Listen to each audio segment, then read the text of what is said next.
VOA everyone, Pufuu here, and there's nothing more iconic than Splatoon 3's art style. After all, replicating such a look is no easy task, but this advanced in-depth guide will explain it all. Stay until the end of this video and you'll be mimicking Splatoon's art style with so much accuracy that even a trip through Target Town becomes a cakewalk.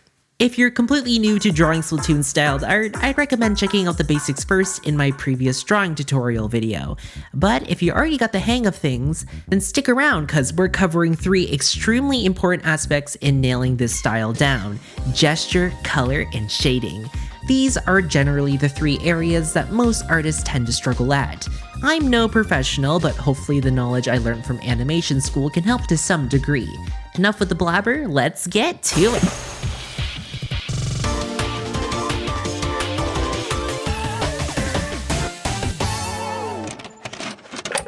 First up, gesture and posing. Without a doubt, one of the most important aspects of mimicking Splatoon's art style is having dynamic posing.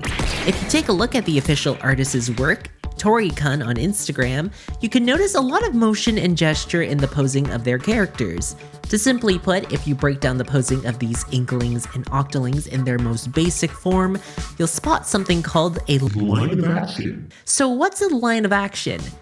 Good question. It's basically the foundation of any pose. So imagine if you drew a line from the highest or most extreme point of the position down to their feet. Lines of actions can come in 2 forms, sorta. It's either an S-curve or a C-curve, but really any weird shape basically works. I'll present a few examples of where lines of actions are used in Splatoon's official art style. So why is this stuff important? Well, it's the fundamental of capturing movement in any drawing. This is a sort of knowledge they drill into our heads as animators. Inklings and Octolings are built on expression, and the best way to capture that expressiveness in your art is through reducing any sort of stiffness in the posing.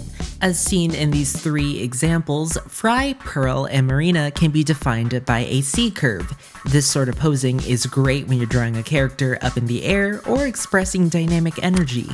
While in these 3 examples, Gnarly Eddie, Merch, and Harmony are defined by an S-curve, perfect for poses that involve sitting, laying, or resting positions. So why is this stuff so important?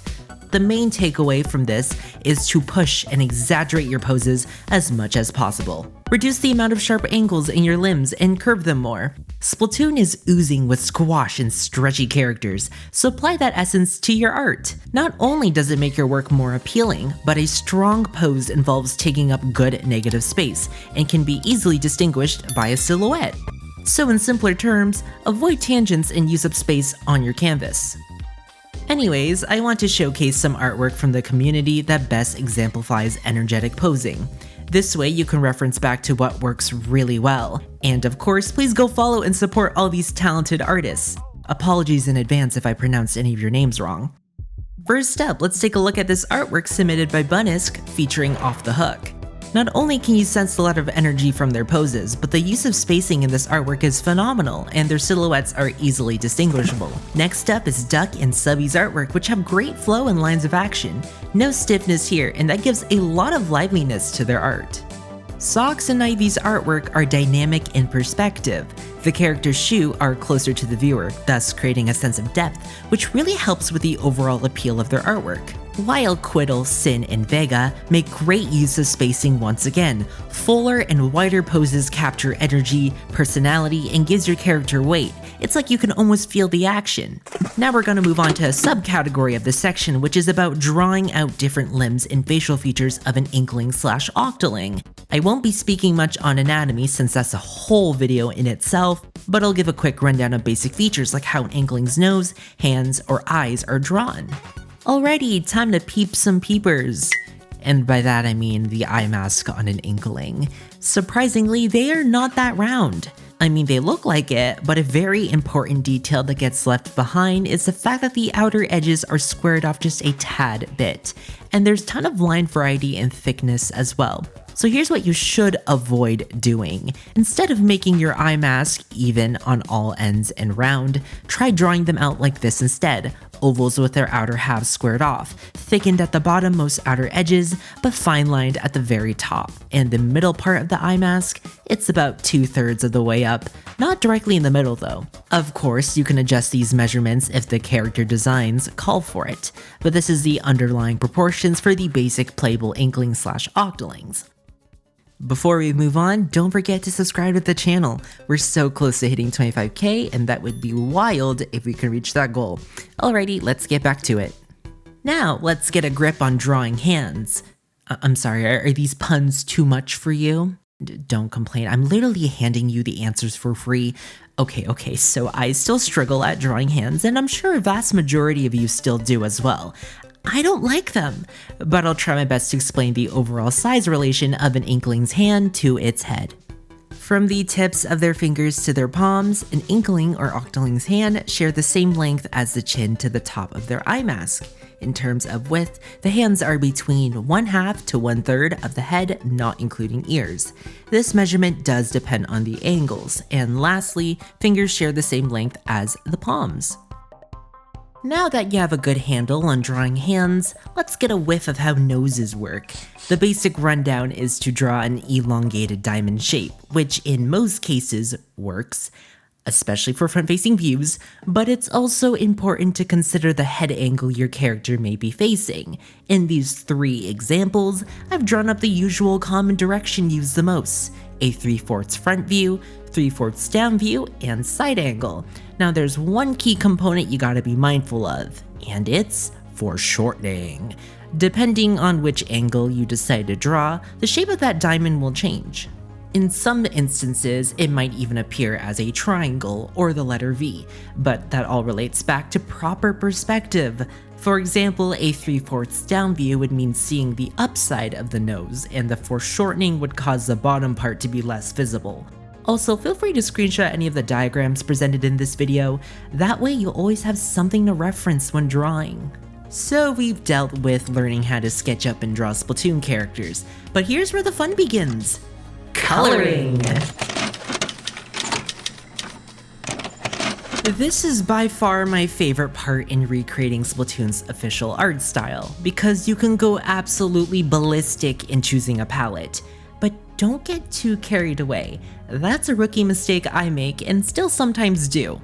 And contrary to popular belief, Splatoon's art is not that vibrant.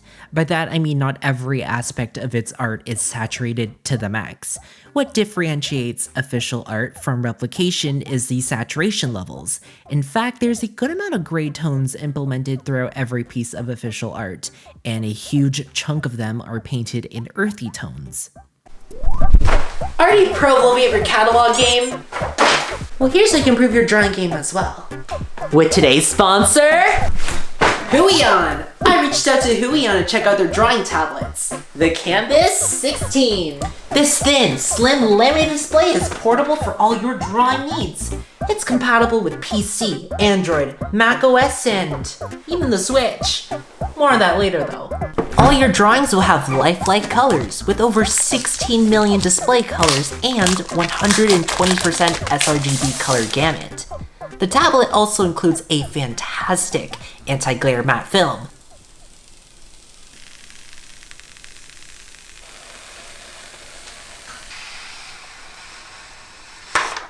So your drawing surface doesn't pick up on unwanted fingerprints or surrounding light sources.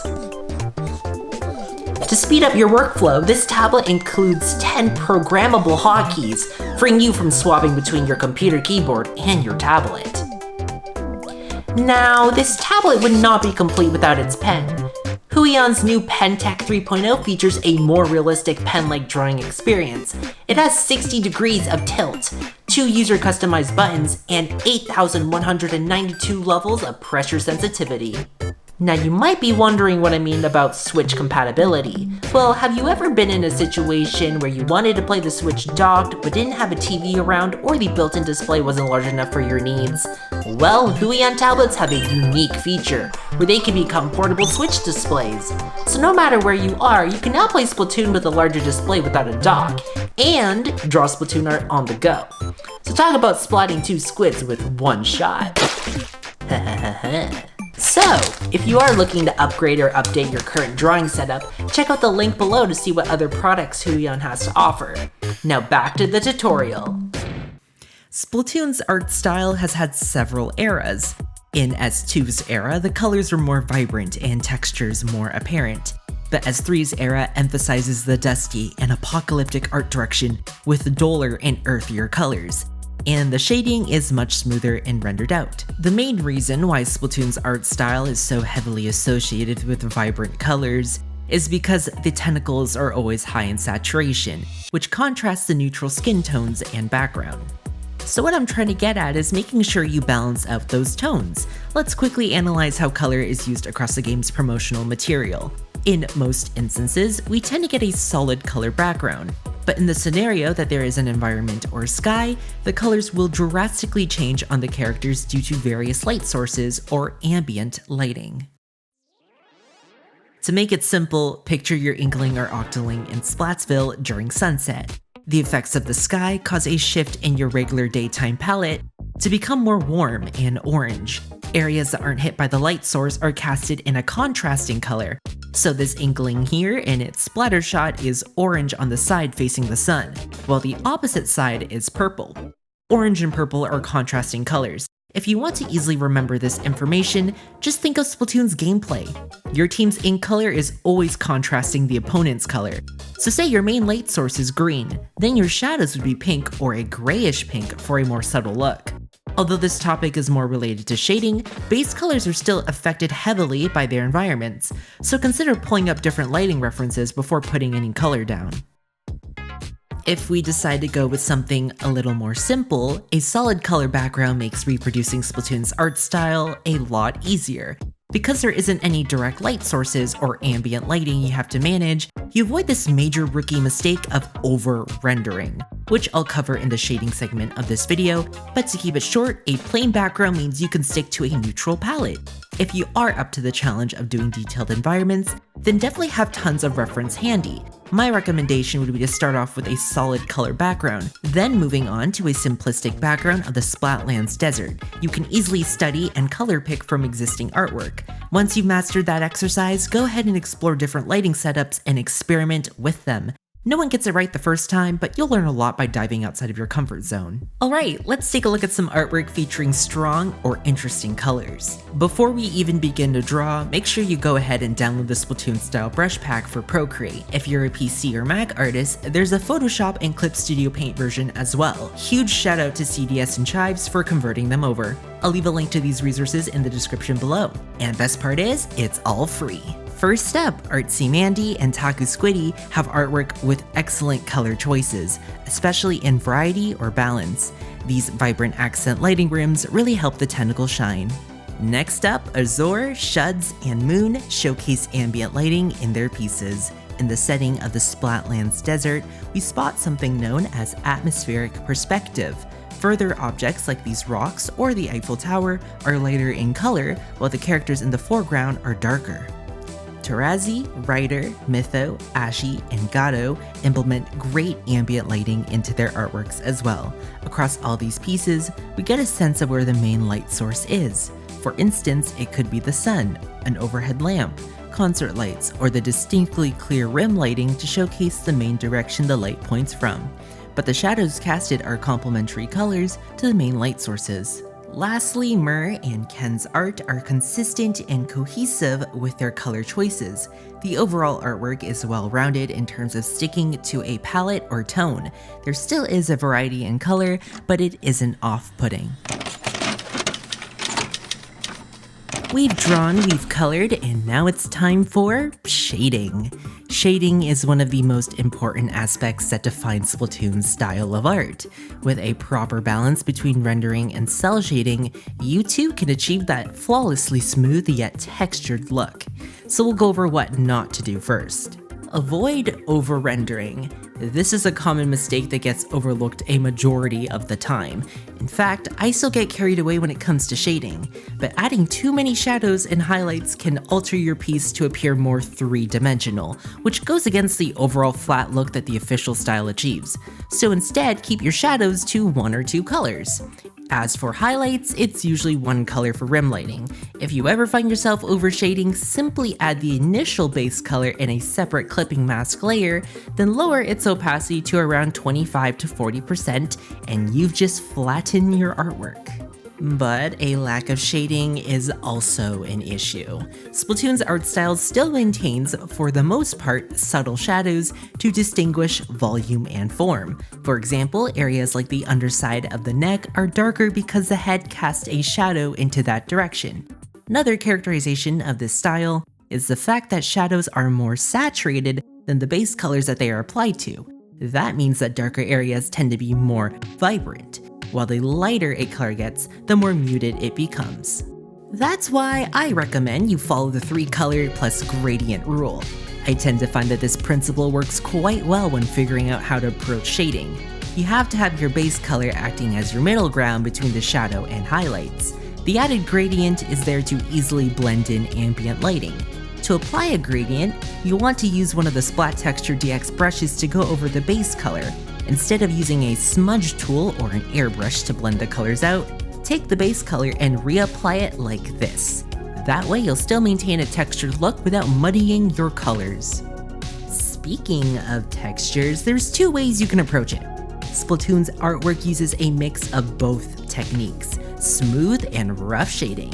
In some instances, the shading on the skin will be smooth, but in others, it won't. Typically, the tentacles or skin are the only objects to receive smooth shading, but sometimes you might catch it in an item which appears shiny or metallic.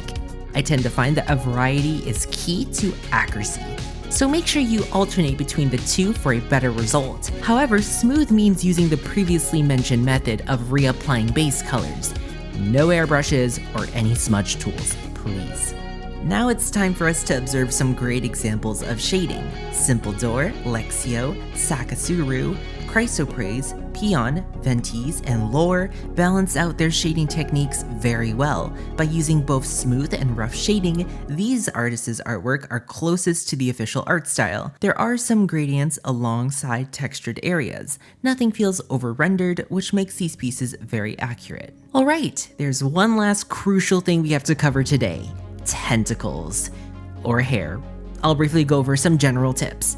So the white underside part of the tentacle shouldn't contrast the colored upside part too much. Instead of leaving a strikingly noticeable split between the two areas, take your base color and slowly ease it into the white part, starting from the ends.